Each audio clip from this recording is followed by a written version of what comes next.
John Hook's Newsmaker starts now. Thanks for joining us on Newsmaker. A fast-moving object the size of Manhattan is hurtling towards our solar system, and it will make its closest pass to Earth on December 17th. Comet, asteroid, or something else? A Harvard astrophysicist believes there's a strong likelihood this is a craft of alien origin, and the implications, obviously, for humanity would be profound. Avi Loeb, professor at Harvard, joins me now. Great to see you. Thank you. And I've been reading with interest what you're putting out there. It's very provocative. Well, you know, science is fun as long as you allow yourself to learn something new. And the problem with experts is that they insist on past knowledge that they promoted in echo chambers. And obviously anything in the sky, they argue, is a comet, but we should be open-minded because, you know, if we have a visitor from the cosmic street to our backyard, it may not be a rock. It could be a tennis ball thrown by a neighbor. So let's look at the data.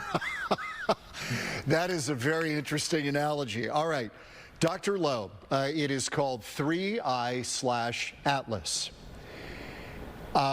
Give me the best case for why you think this object may be extraterrestrial and maybe alien form.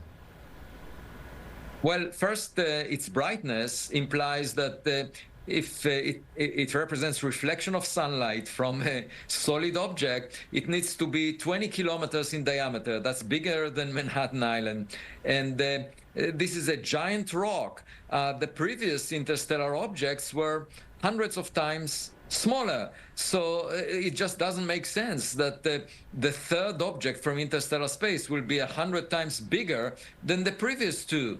And we won't see anything in between. And moreover, there is not enough rocky material in interstellar space to deliver us a rock of this size, 20 kilometers, over a period of about a decade that we conducted the survey of the sky, because this material is very rare, and you expect it once per maybe 10,000 years or longer. And so it's surprising if indeed it's a rock of that size. Now, it will actually get closest to the sun on October 29th, 2025, and that's when the Earth would be on the opposite side. It's as if it tries to avoid us. We won't be able to observe it. But it also comes from a direction in the sky that is crowded with lots of stars. It was difficult to see it until July 1st, 2025.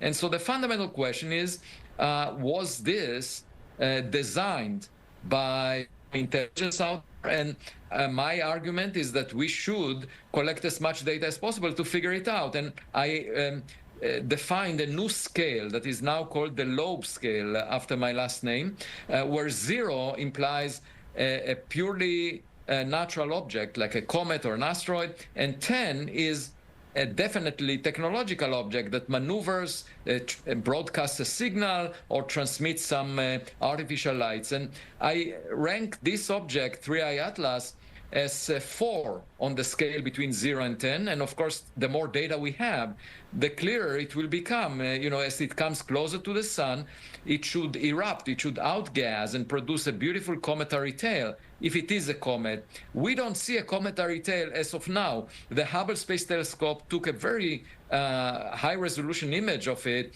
and all we see is some glow surrounding it that is actually preceding it towards the direction of the sun, but nothing behind it the way we see cometary tails, which are pushed away from the sun. So it's got a unique, unique signature that doesn't imply comet. And as you know, NASA is saying this is a comet. It poses no threat to Earth and will remain at a distance of at least 1.6 astronomical units. That's about 150 million miles. But as we know, NASA's been wrong before. They thought they had discovered a new asteroid, which turned out to be Elon Musk's Roadster, the Tesla Roadster that had been launched. So they've been wrong before. Oh, yeah. I mean, science is full of mistakes, and scientists in the mainstream of science that are considered experts often invest billions of dollars to check a hypothesis that turns out to be wrong. Some examples include, for example, a new symmetry of nature, supersymmetry, that was thought to be definitely out there, and then the Large Hadron Collider was constructed at a cost of $10 billion and didn't find any evidence for it in its natural range of parameters. That was embraced for decades by theoretical physicists. Yes. And there are many such examples that I can bring, but the point is that science is not decided by authority, it's decided by evidence. And the problem with experts is that they often use echo chambers that represent their past knowledge, and by doing that, they do not allow something surprising to be discovered. Yeah. If you insist that so, for example, there was... It's arrogance. I think in science we should have some sense of humility, because nobody expected, for example, quantum mechanics to be discovered. It was completely surprising. We still don't understand it a century later. And Albert Einstein had a difficult time interpreting it.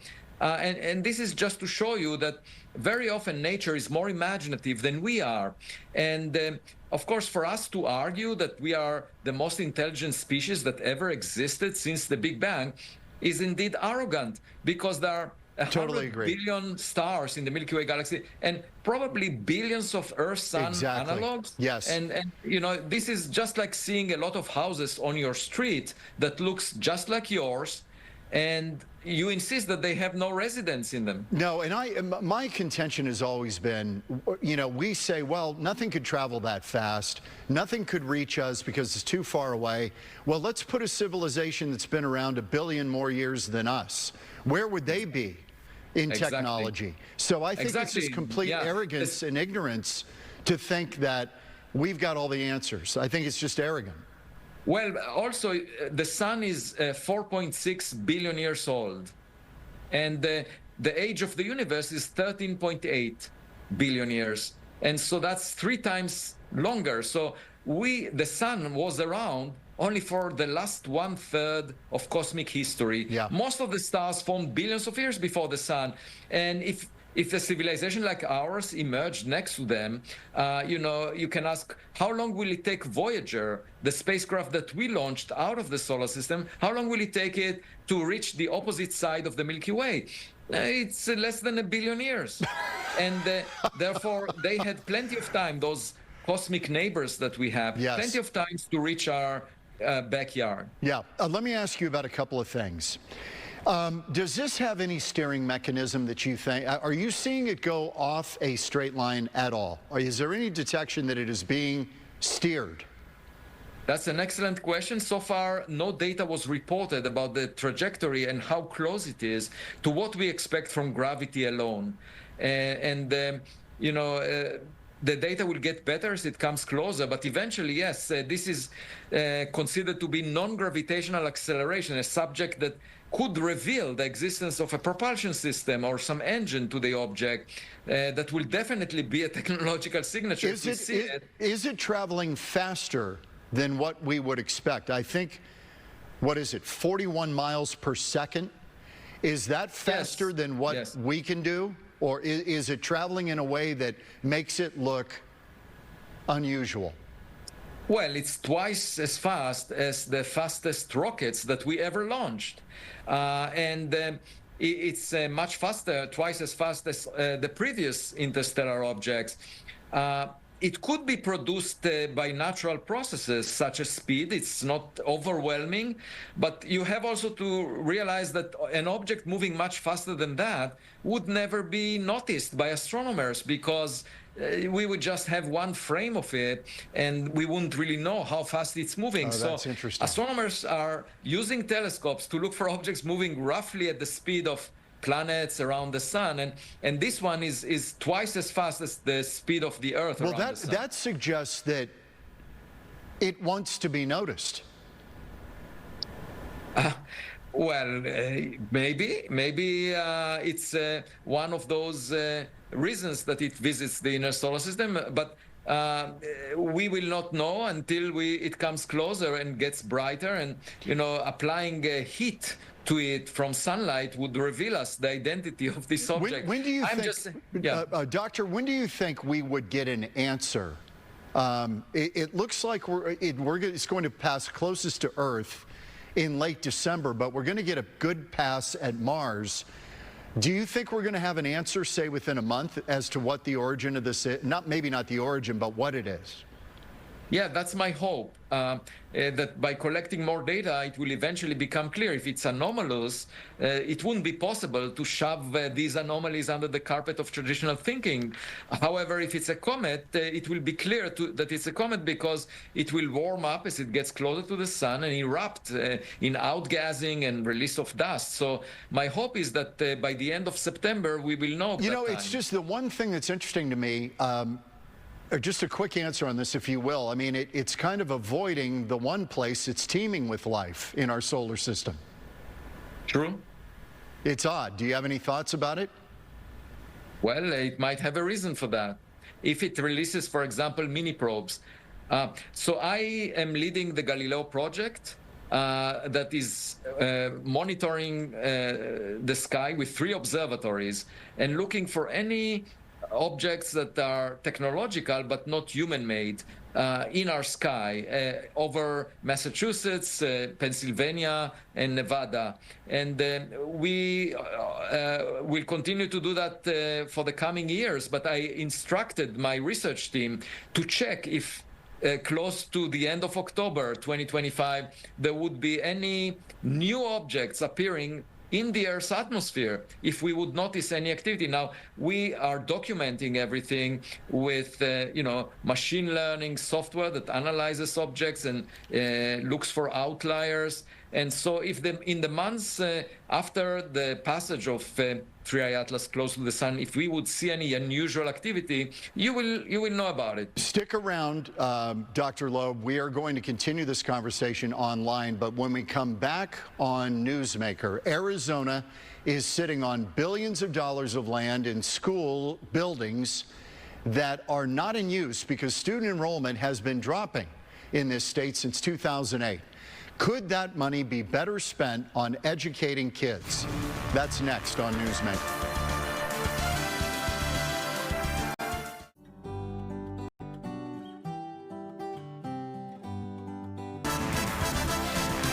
Back on Newsmaker, enrollment in Arizona's public schools is dropping. You may not know that. It's been dropping since 2008. Declining birth rates, more and more kids opting for charter schools, homeschooling, private schools. Yet, Arizona schools have 78 million square feet more space than needed. That's enough for 630,000 additional students that we don't have. The question is, could the money be better spent to improve student outcomes? Katie Ratlief with the Common Sense Institute of Arizona and her group did a deep dive into this. Katie, thank you. Thank you so much for having me. Okay. It seems that we have budgeted in this state for enrollment growth projections that is simply out of line with reality.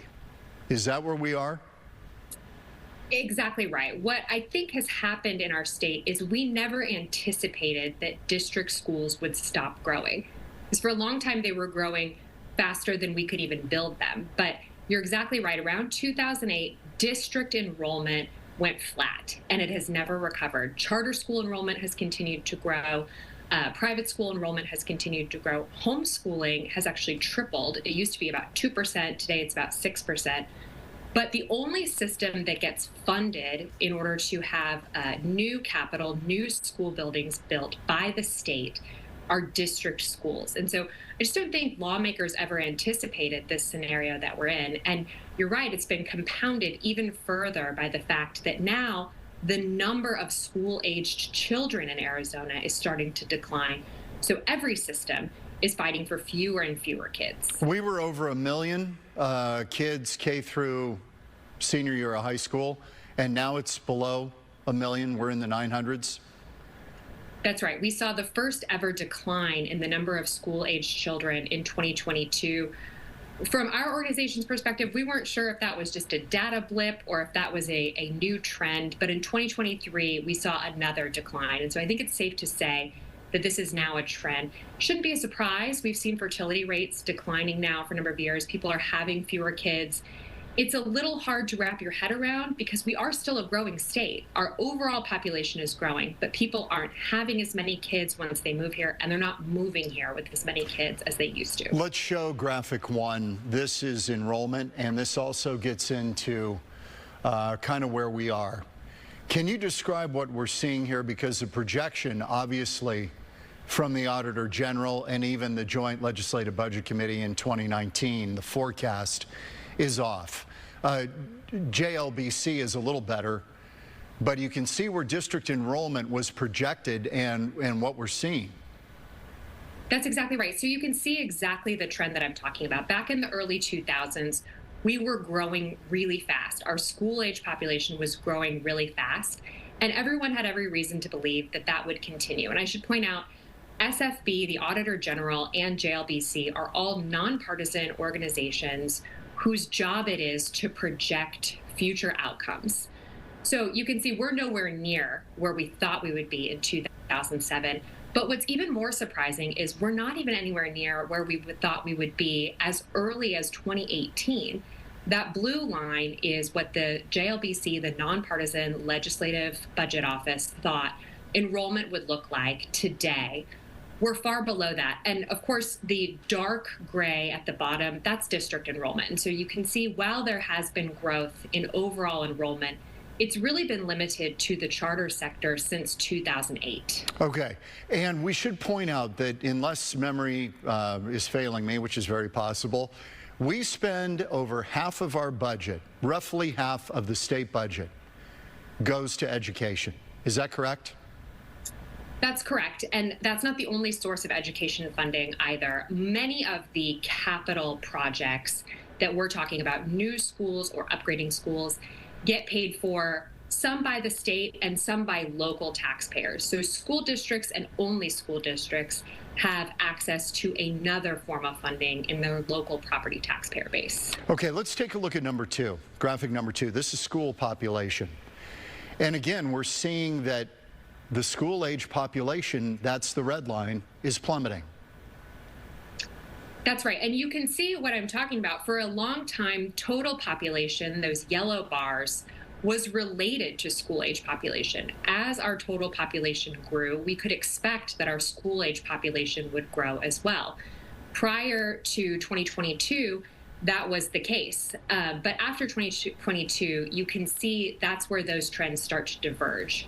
Our total population as a state is still growing, but our school-age population has declined now for 2 years in a row. Okay, we keep hearing that, schools are in disrepair. So how much of the money being spent on physical structure in schools is to try to upgrade old, crumbling buildings, and how much is for new building that maybe isn't necessary?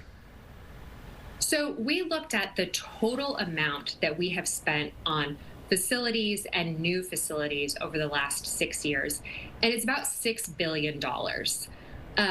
Not every school district is declining. There are pockets of the state where they do need new schools. They need to upgrade old buildings, or they are still growing and they need to build a new school. That total cost would be about $600 million. And we've spent $6 billion? Precisely.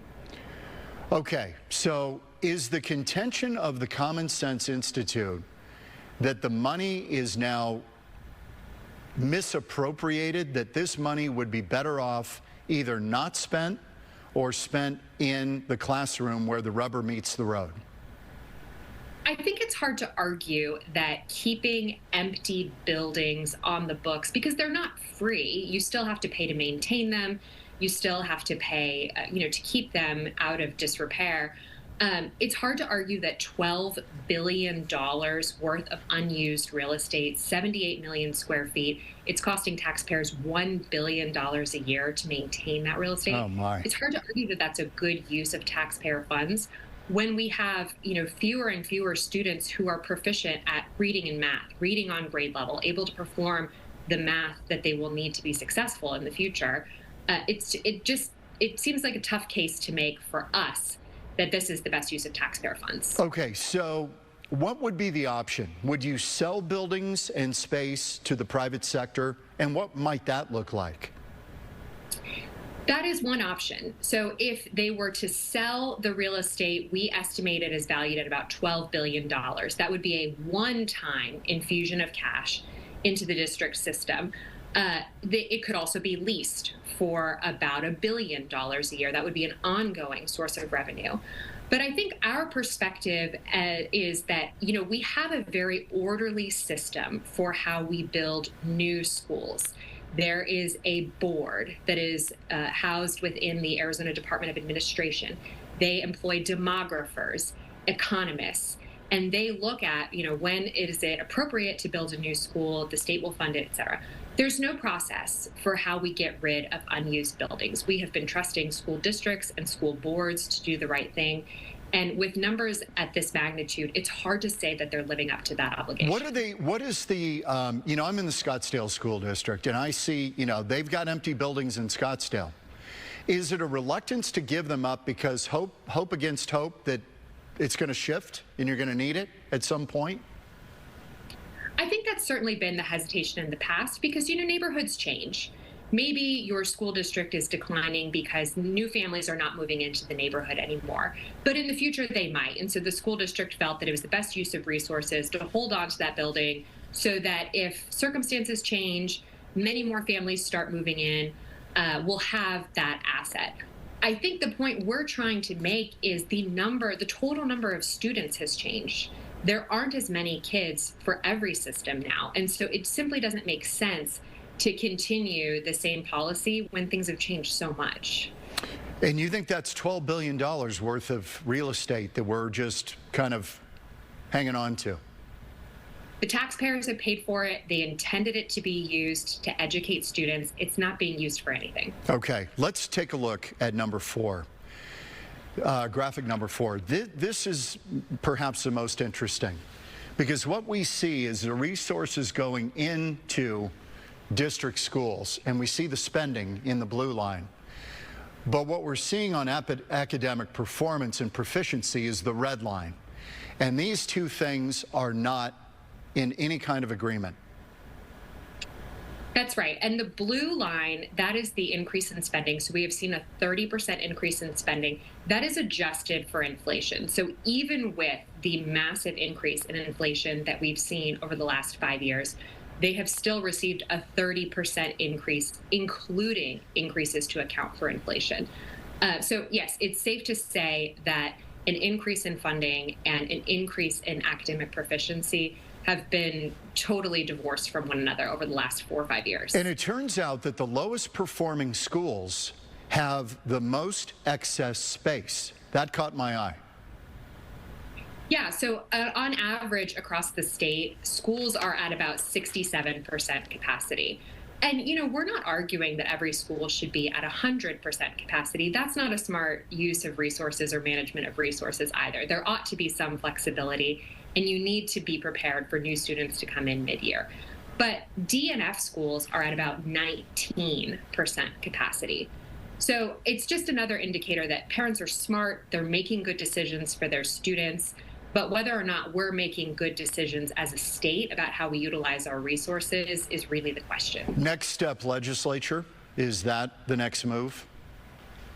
We hope that the legislature will seriously consider, and the governor's office will seriously consider these numbers, will seriously consider the best use of taxpayer funds and of these assets and resources that, again, only districts have schools that are funded by the state. Only districts get funded for transportation that, by the way, 45% fewer kids are riding the school bus today, but they've bought 3,100 school buses over the last 5 years. And I suspect a lot of those are electric buses, right? I suspect a lot of them were upgrades, but the total size of the school bus fleet has increased by 4%, with ridership down 45%. So we can't explain it with just swapping out old buses for new electric buses. Okay, man, it's a fascinating discussion. This is interesting, Katie. Thank you. Katie Ratlief with the Common Sense Institute of Arizona. Appreciate your time. Good to see you, Katie. Appreciate Katie Ratlief's time. We are back in a moment on Newsmaker.